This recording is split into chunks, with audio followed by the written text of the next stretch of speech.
Youth Congress के राष्ट्रीय प्रभारी कन्हैया कुमार ने प्रेस कॉन्फ्रेंस करते हुए कई गंभीर मुद्दों पर बातचीत की और उन्होंने कहा कि बिहार और यूपी में सबसे ज़्यादा पलायन हो रहा है।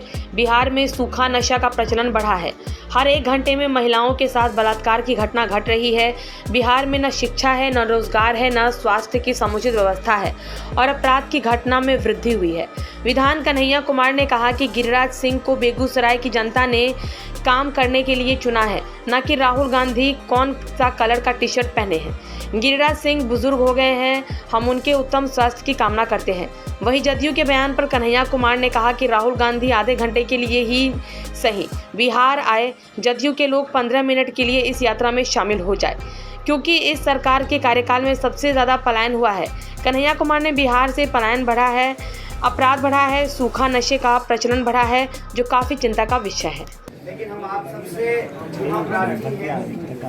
आज पलायन रोको नौकरी दो यात्रा में देश की सबसे मजबूत आवाज नेता प्रतिपक्ष राहुल जी के आगमन के चलते बेगूसराय में जबरदस्त उत्साह संख्या बल की अधिकता के चलते मैं देख पा रहा था कि मीडिया के लोगों को और कुछ आम लोगों को भी यात्रा में चलने में तकलीफ हुई, उसके लिए हम आपसे माफी चाहते हैं।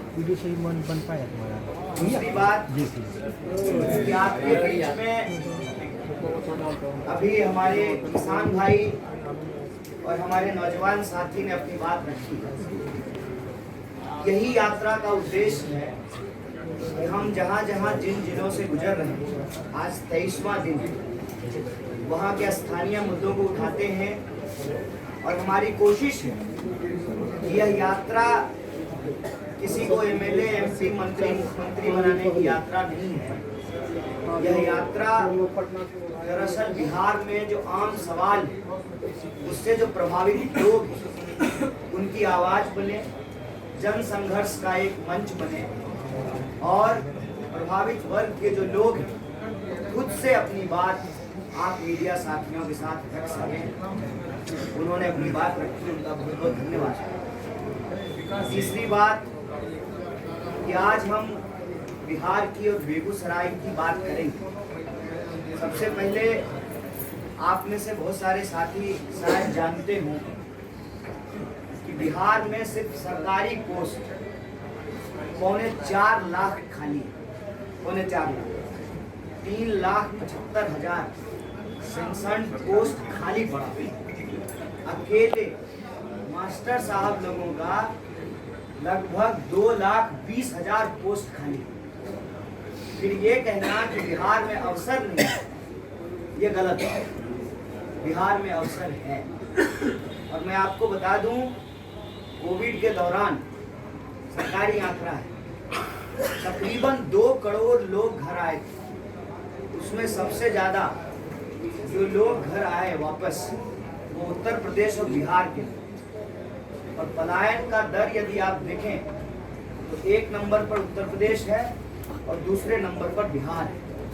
अकेले बिहार से लगभग 60 लाख से ज़्यादा लोग पलायन कर चुके हैं। इसमें एक बात और स्पष्ट कर दूं, हमेशा से नहीं पलायन होते रहे। पलायन की दर को जब आप देखेंगे तो 2000 के बाद पलायन बढ़ा है। और जब आप बेकारी के आंकड़ों को देखेंगे बिहार में, ये बहुत मजेदार चीज है। एक तरफ हर किसी को देख के लगेगा कि बिहार में विकास बहुत तेजी से हो रहा है, सड़कें बन रही हैं, पुल बन रहा है, जहाँ नदी नहीं है वहाँ भी पुल बन जा रहा है। और सड़क और नदी के ऊपर पुल बने ना बने, कम से कम पेपर पे तो बन ही जा रहा है पुल। तो उसको देख करके लगता है कि विकास बहुत हो रहा है, सड़कें चौड़ी हो जा रही हैं। लेकिन जब आप बेकारी के आंकड़ों को देखेंगे, और बहुत मजेदार है, शहरी क्षेत्र में लगभग 30% बेकारी है और ग्रामीण क्षेत्र में लगभग 9% बेकारी है। ये बताता है कि जब रोजगार के अवसर उपलब्ध नहीं होंगे तो स्वाभाविक रूप से लोगों को अपना घर-बार छोड़ करके बाहर जाना होगा। सरकार के तमाम दावों के बावजूद हकीकत ये है कि देश में किसानों और जवानों की आत्महत्या दर बढ़ी है। आपको सुनकर के आश्चर्य होगा और दुख होगा कि 1 घंटे में 2 जवान आत्महत्या करते हैं, लगभग इतने ही किसान आत्महत्या। उसकी वजह क्या है? वजह यह है कि अगर आप बिहार की बात करें तो 30% लोग ऐसे हैं बिहार में जबरदस्त समस्या उभर करके आई है। वो है सूखा नशा की समस्या।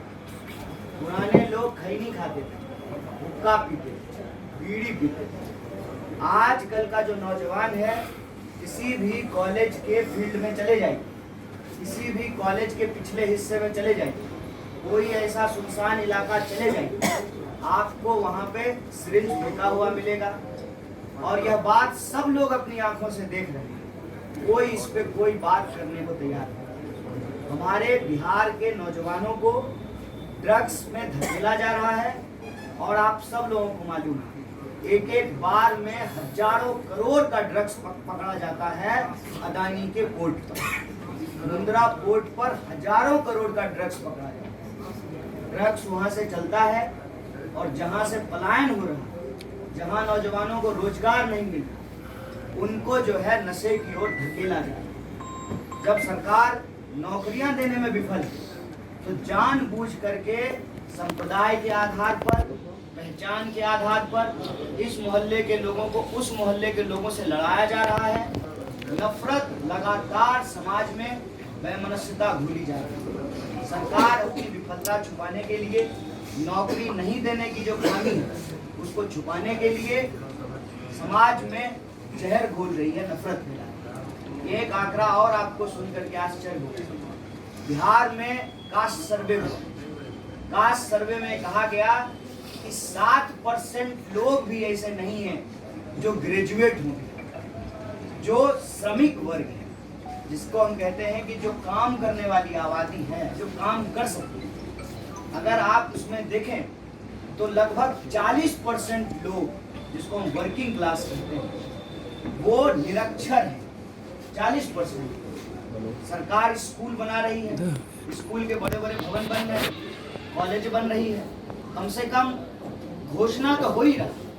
2016 में बिहार में बेगूसराय में मेडिकल कॉलेज प्रस्तावित, अभी तक 16 से लेकर के 25 तक मेडिकल कॉलेज का काम पूरा नहीं।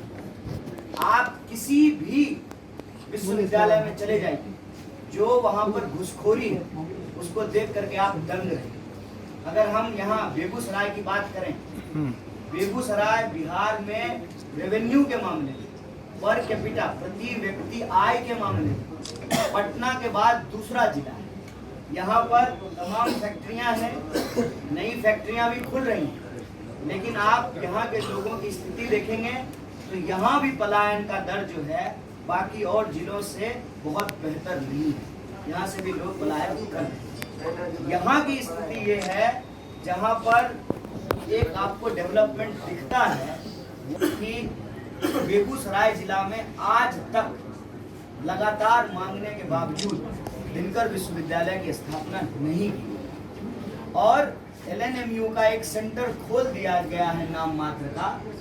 अभी भी लोगों को काम करवाने के लिए दरभंगा जाना पड़ता है और स्थिति ये है कि जानबूझ करके नाम गलत किया जाता है। मैं अपना उदाहरण देता हूँ। मैं अपने हाथ से अपने कागज में अपने पिताजी का नाम JAY लिखा, कर्मचारी ने उसको JAI, और आप उसको ठीक करवाने के लिए जाइए, वहाँ जो है ब्रोकर घूम रहे हैं, बिना घूस का आपका कोई पेपर ठीक नहीं होगा। इतना बड़ा जिला है, पटना के बाद जो है सबसे ज़्यादा रेवेन्यू देने वाला जिला है। तमाम फैक्ट्रियाँ हैं यहाँ पे खुली हैं, यहाँ पर विश्वविद्यालय